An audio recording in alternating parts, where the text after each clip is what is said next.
নিয়ন্ত্রণ আইন এবং সংশোধিত 2021-এ এই আইনটি জাতীয় সংসদের অনুমোদিত একটি পূর্ণাঙ্গ আইন। আইন পরিবর্তন করতে হলে অংশীজনদের সাথে মতামত নিয়ে নির্বাচিত সরকার কর্তৃক গণতান্ত্রিক প্রক্রিয়ায় পরিবর্তন করতে পারেন। এই অধ্যাদেশে অংশীজনদের কোনো মতামত নেওয়া হয়নি। এই কালো অধ্যাদেশটি বাস্তবায়িত হলে দেশের প্রায় 5000 ট্রাভেল এজেন্সি বন্ধ হয়ে যাবে। বাংলাদেশের আপনাদের মাধ্যমে সরকারের দৃষ্টি আকর্ষণের জন্য সংযোজিত ধারাগুলো উল্লেখ করছি। 2013 সালে 61 নং আইনের ধারা 4-এর উপধারা খ এর দফা উমতে হলফনামায় অন্য কোনো এজেন্সি হতে টিকিট ক্রয় বিক্রয় করা যাবে না মর্মে উল্লেখ করা হয়েছে। অর্থাৎ এই ধারাটি বর্তমানে যেই অধ্যাদেশ জারি করা হয়েছে, এইখানে কোনো ট্রাভেল এজেন্সি অন্য কোনো ট্রাভেল এজেন্সির সাথে টিকিট ক্রয় বিক্রয় অর্থাৎ কেনা বেচা কোনো ট্রাভেল এজেন্সির সাথে করতে পারবে না। এটি অঙ্গীকারনামায় দিতে হবে নতুন করে। আমরা দাবি করছি এই বিষয়টি যুক্ত হলে প্রায় ট্রাভেল এজেন্সি 5000 ট্রাভেল এজেন্সি তাদের ব্যবসা বন্ধ করতে বাধ্য হবে।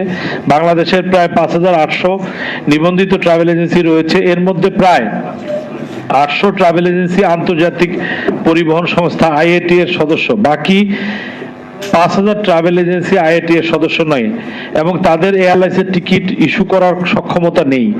অন্য এজেন্সি হতে টিকিট ক্রয় করতে না পারলে 5000 ট্রাভেল এজেন্সি যাত্রী সেবা প্রদান করতে পারবে না এবং নবায়নের ক্ষেত্রে বার্ষিক 50 লক্ষ টাকার বিক্রয় বিবরণী প্রদান করতে পারবে না। তাই এটি বাতিলযোগ্য। অর্থাৎ বাংলাদেশ সরকার যখন আমাদেরকে লাইসেন্স দেন, সেই লাইসেন্স দেওয়ার সময় আমাদের একটা নিয়ম আছে। সেই নিয়মটি হচ্ছে যে কমপক্ষে 50 লক্ষ টাকার বিজনেস করতে হবে একটা ট্রাভেল এজেন্সির। তো আমি যদি কোনো ট্রাভেল এজেন্সির কাছ থেকে টিকিট কিনতে না পারি এবং বেচতে না পারি, তাহলে আমি এই বিক্রয় প্রতিবেদনটি কিভাবে দিব? অর্থাৎ এটি একটি সাংঘর্ষিক নিয়ম করা হয়েছে এবং আমরা এর তীব্র প্রতিবাদ জানাচ্ছি এবং এটি অন্যায়। আমরা এর তীব্র প্রতিবাদ জানাচ্ছি। ধারা 4-এর উপধারা গ এর দফা 6-তে বলা হয়েছে অফলাইন ট্রাভেল এজেন্সির ক্ষেত্রে ব্যাংক গ্যারান্টির পরিমাণ হবে 10 লক্ষ টাকা। এর পক্ষে আমাদের যে ব্যাখ্যা, সেই ব্যাখ্যায় 5000 ট্রাভেল এজেন্সির আর্থিক সমর্থন না থাকায় এবং IATA এর সদস্য হতে পারছে না, তাদের পক্ষে কোনোভাবেই 10 লক্ষ টাকা জামানত দেওয়া সম্ভব নয়। এটি বাতিলযোগ্য। এখানে একটি বড় বিষয় হচ্ছে, যদি আমি টিকিটই বিক্রি করতে না পারি, তা আমি 10 লক্ষ টাকা ব্যাংক গ্যারান্টি কেন সরকারকে দিব? আমি তো সরকারের কাছ থেকে কোনো বাকি নিচ্ছি না। আমি কারো কাছে বাকি তো টিকিট বিক্রি করার সুযোগই থাকছে না। আমি টিকিট বাকি কিনতেও পারছি না। আমি কেন সরকারকে দিব ব্যাংক গ্যারান্টি? এবং গভর্নমেন্টের সাথে তো আমার কোনো বিজনেস নেই। গভর্নমেন্ট হচ্ছে লাইসেন্সিং অথরিটি। তাকে আমি বার্ষিক নবায়ন ফি দিতে পারি। নবায়ন ফির ভ্যাট বা অন্যান্য সরকারি ধার্যকৃত যে ট্যাক্স আছে, সেই ট্যাক্সগুলো আমি পরিশোধ করতে পারি। গভর্নমেন্টকে আমি কেন ব্যাংক গ্যারান্টি দিব? আমার যদি কোনো বিজনেসের পার্ট গভর্নমেন্টের সাথে থাকতো, সেই ক্ষেত্রে ব্যাংক গ্যারান্টি দেওয়ার একটি বিষয় থাকতো। তো এই ক্ষেত্রে কোনোভাবেই এটি যুক্তিসঙ্গত নয় এবং এটি সম্পূর্ণ বাতিলযোগ্য। ধারা 4-এর উপধারা খ এবং উমতে আরো বলা হয়েছে যে ট্রাভেল এজেন্সির ঠিকানায় রিক্রুটিং এজেন্সি ব্যবসা পরিচালনা করা যাবে না। বাংলাদেশে অনেক গ্রুপ অফ কোম্পানি আছে। আমরা খুবই ক্ষুদ্র পরিসরে ব্যবসা করি। একটা ট্রাভেল এজেন্সির সাথে অনেকে ঠিকাদারি করেন, অনেকের রিক্রুটিং এজেন্সি আছে, অনেকের অন্যান্য আরো অনেক ব্যবসা পরিচালনা করে থাকেন। তো এই ক্ষেত্রে একই প্রিমিসেসে একই ঠিকানায় রিক্রুটিং এজেন্সির ব্যবসা পরিচালনা করতে পারবেন না, লাইসেন্স দেওয়ার সময় এমন কোনো নিয়ম ছিল না। এবং যারা রিক্রুটিং লাইসেন্স আছে তারা কিন্তু ট্রাভেল এজেন্সি আছে অনেক, প্রায় বাংলাদেশে 3000-এর মতো আছে যারা রিক্রুটিং এজেন্সির এবং সাথে সাথে ট্রাভেল এজেন্সি আছে। যদি আলাদা একটি অফিস রাখতে হয় সেইখানে একটা এস্টাবলিশমেন্ট কস্ট, অফিসের ভাড়া, স্টাফের স্যালারি, এবং সেই ক্ষেত্রে দেখা যাবে যে বিদেশে যে অভিবাসন ব্যয়, অর্থাৎ একটি মানে লোক যাওয়ার ক্ষেত্রে যদি মানে তার বাইরের থেকে টিকিট নিতে হয় বা আলাদা অফিস থেকে টিকিট নিতে হয়, সেই ক্ষেত্রে অফিস পরিচালনার ব্যয় বেড়ে যাবে এবং সেই ক্ষেত্রে এই বাংলাদেশে যারা বিদেশে কর্মজীবী যারা যেয়ে থাকেন, অভিবাসী যারা যেয়ে থাকেন, তাদের কিন্তু ব্যয় আরো বৃদ্ধি পাবে। সুতরাং এটি কোনোভাবেই যুক্তিযোগ্য নয়। 4 নম্বরে ধারা 9-এর উপধারা আতে এর নতুন দফা 3 এ মর্মে সংযোজন করা হবে, শুনানি গ্রহণ ব্যতীত সরকার সাময়িকভাবে নিবন্ধন সনদ স্থগিত করতে পারে। এর ব্যাখ্যা হচ্ছে যে আমরা দাবি জানাচ্ছি যে শুনানি ব্যতীত লাইসেন্স স্থগিত করা হলে ট্রাভেল এজেন্সিগুলো হয়রানির শিকার হবে এবং ক্ষতিগ্রস্ত হবে। শুনানি করে আত্মপক্ষ সমর্থনের সুযোগ দিয়ে যে কোনো সিদ্ধান্ত গ্রহণ করার জন্য দাবি জানাচ্ছি। অর্থাৎ এই দেশের, বাংলাদেশের একজন সাধারণ নাগরিক হিসাবে প্রত্যেকটি নাগরিকেরই অধিকার আছে মানে আত্মপক্ষ সমর্থনের। অর্থাৎ যদি কেউ কোনো অভিযোগ আসে, তার পক্ষে বিপক্ষে একটা শুনানি হয়, সর্বক্ষেত্রে সর্বোচ্চ আদালতে গেলেও কিন্তু আপনার না শুনে কোনো রায় দেয় না।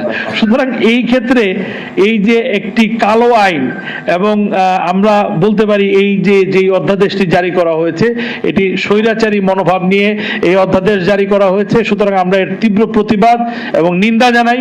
আমরা চাই অতি দ্রুত এই আইনটি, অর্থাৎ এই অধ্যাদেশটি যেটি জারি করা হয়েছে এটি স্থগিত করা হোক এবং পরবর্তীতে নির্বাচিত সরকারের মাধ্যমে সুন্দরভাবে আলোচনার মাধ্যমে যুগোপযোগী, যদি কোথাও কোনো পরিবর্তন করতে হয় আলোচনার মাধ্যমে, স্টেক হোল্ডারদের মাধ্যমে আলোচনার মাধ্যমে সেই আইন পরিবর্তন করা যেতে পারে।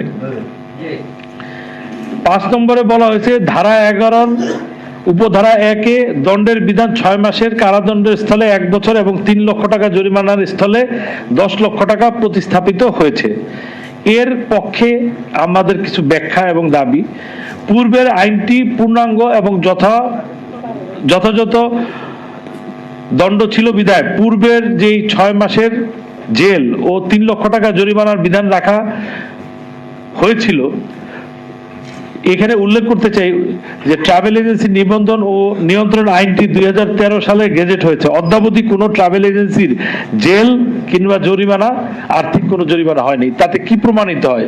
অর্থাৎ যদি এই যে নতুন যে বিধানটি করা হয়েছে, যদি এটি কোনো বছর 5টা 10টা ট্রাভেল এজেন্সির বিরুদ্ধে এই ধরনের কোনো অভিযোগ থাকতো, আর্থিক অনিয়ম থাকতো, অথবা এরকম অসংখ্য ট্রাভেল এজেন্সি জেলে গেছে থাকতো যে তারা তারপর উপর্যুপরি আইনকে লঙ্ঘন করছে, এরকম কোনো মানে প্রতীয়মান যদি হতো, সেই ক্ষেত্রে আপনি 10 লক্ষ টাকা করতে পারতেন, বৃদ্ধি করতে পারতেন, বা 6 মাসের পরিবর্তে 1 বছরের জেল করতে পারতেন।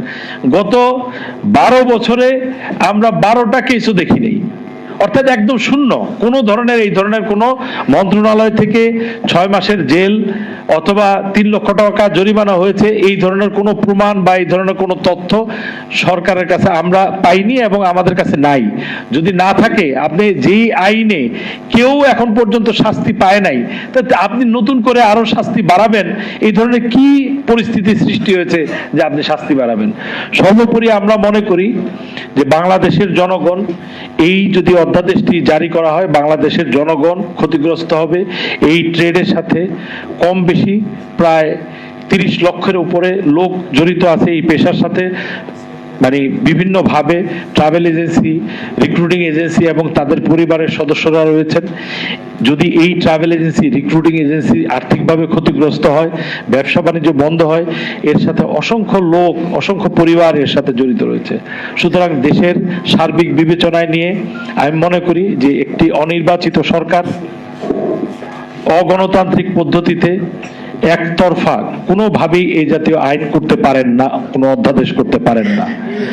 এই অধ্যাদেশ করতে হলে যারা স্টেক হোল্ডার রয়েছেন, অর্থাৎ এই ব্যবসার সাথে যারা জড়িত রয়েছেন, তাদের সাথে আলোচনার মাধ্যমে যুগোপযোগী যদি কোনো পরিবর্তন করতে হয়, আমরা পরিবর্তনের পক্ষে। যারা অনলাইন ট্রাভেল এজেন্সি করেছেন তাদের দোষ সাধারণ ট্রাভেল এজেন্সির উপরে চাপিয়ে দিবেন, সরকারি নীতিমালায় যদি কোথাও কোনো ল্যাকিংস থাকে, কোনো দুর্বলতা থাকে, সেগুলি আপনারা সংশোধন করেন। সেগুলি সংশোধন না করে দেশের এই সাধারণ ছোট ব্যবসায়ীদের উপরে আপনাদের এই অন্যায় একটি অধ্যাদেশ চাপিয়ে দিবেন, এটি কোনোভাবেই হতে পারে না। আমরা তীব্র নিন্দা এবং প্রতিবাদ জানাচ্ছি।